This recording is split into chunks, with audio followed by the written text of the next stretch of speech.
Okay, this is the walk around for the 1982 Honda CX500 Turbo. This was a one-year run. In '83 they went to a 650. This bike has about 6,000 miles on it and it's in immaculate condition.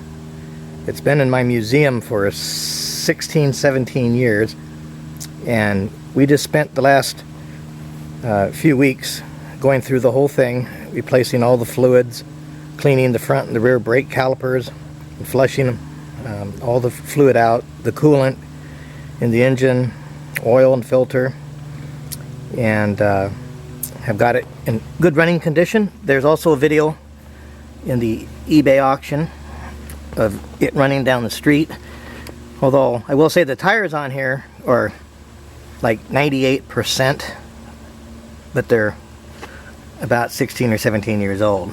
And so when you watch the video of me coming around the corner and down the straightaway, just realize I'm on old tires, and it was like about 40 degrees outside, and so I wasn't running the bike hard, but I just wanted to demonstrate that it was running properly. I'm a little scared, but look at the gold anodizing on this. The condition of it is in just gorgeous shape. No corrosion or anything on it. And then this has the track front suspension. You can take a flat screwdriver and you can adjust the front suspension from soft to stiff, however your riding preference is. And this traction, or the track suspension, works with the brakes. And so the harder you're braking, regardless of your setting down here, the harder you're braking, the stiffer the suspension becomes to compensate for, you know, all the forward weight transfer. But you can see the fender. These have a really big fender on them. You can see fork seals are good, and you can see the face of the engine. There's just like no road damage, just the way it was cared for.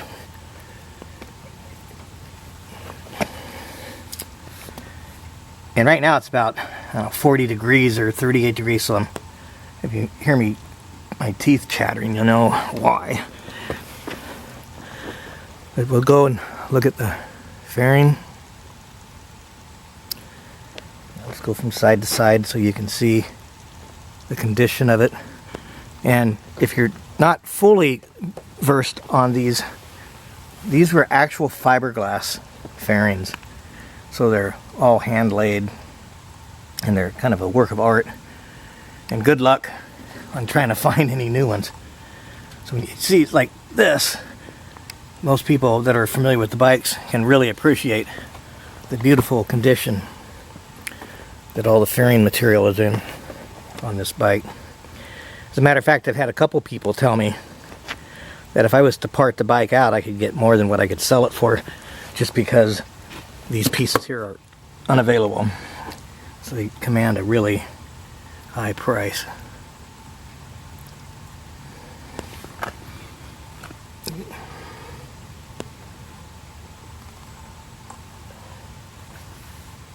You can just see how nice, beautiful everything is. And I'll go over here on this side. Here's the settings for the traction, or the track suspension. Oh, and the other thing too, I forgot to mention, we put new brake shoes in because the old ones were original, and they're hard and they kind of squeak, but if you look down in here you should be able to see the blue backing of the new shoes, and that solved the squeaking issue. So we'll just, I want to go over all this fairing, because if people know what they're looking at here, it is extremely rare to find one of these with all the plastic in the tank in the condition it is. And I feel like I'm going really slow with the camera, but when I watched some of my other videos, it looked like I was kind of moving faster than I thought. So, and then Honda had the beautiful little cover for the key, and it matches the key. Kind of just a nice little classy thing. Check the tank out here.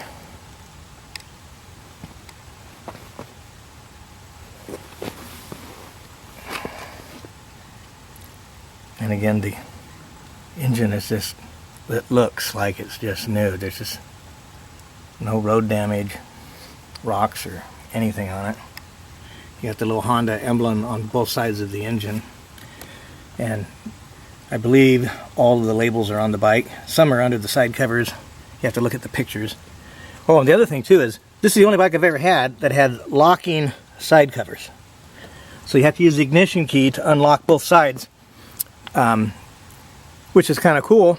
Under this one here is where you have the plastic case that holds the owner's manual, and under here is where the tool kit is. But when I sell the bike, I will ship that stuff separately with the title and the keys, so we don't have to worry about any pilfering, you know, during shipment. And again, just look at the condition of the anodizing. It's just almost incredible to think that this bike is pushing 40 years old.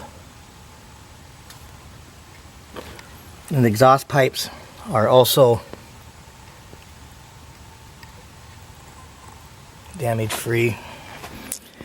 I had noticed the scuff somewhere from a boot, I'm assuming. I'll see if I can find it again. Okay, here. And I would be willing to bet that that little scuff could be buffed out, but I'd want a professional painter doing it because of the using the proper material to cut and get that removed, and then he'd mask it off and do a clear coat. But I mean, that's about it as far as anything wrong. And then down here are the labels for the tire pressure and the chain adjustment. And the calipers look really good because when we had them apart, we just totally cleaned them up. The calipers, brake calipers, seem to be about the dirtiest part on a motorcycle that's in use. And again, you can see the tires. You can see the still has the tits on them. Like I said, they're like 98%, but they're old.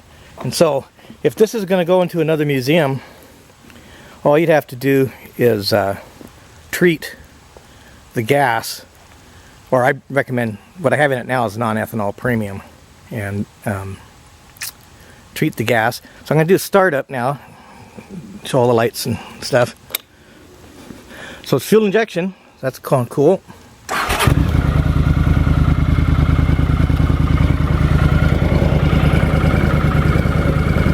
You can see the instruments have no sun fading, where they're orange.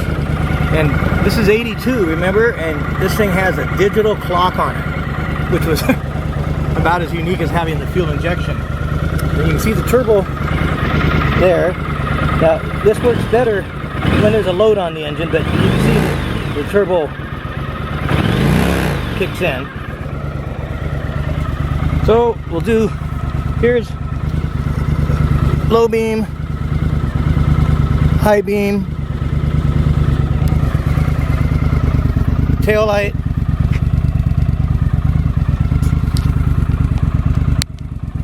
brake light,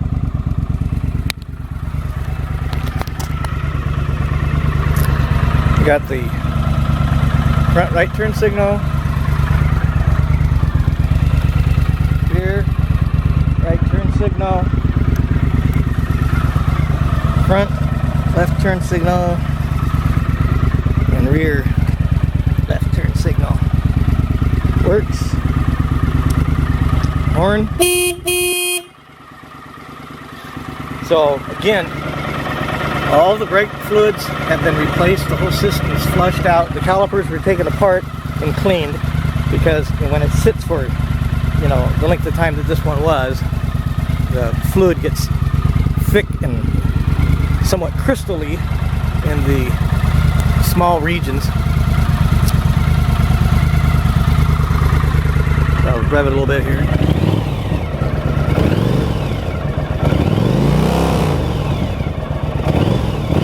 You can see up in the center here that the turbo, and the turbo goes all the way to the end of that little window. When it's in full turbo, it goes all the way to the left and the right, like you see it moving here. But again, you have to have the bike under a load for it to go all the way.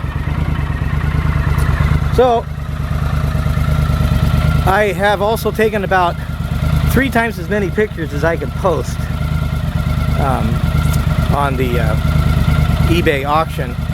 So if you have pictures of something, or you want pictures of something that you don't see in the pictures posted or in this video, you can ask and I'll see what I can do.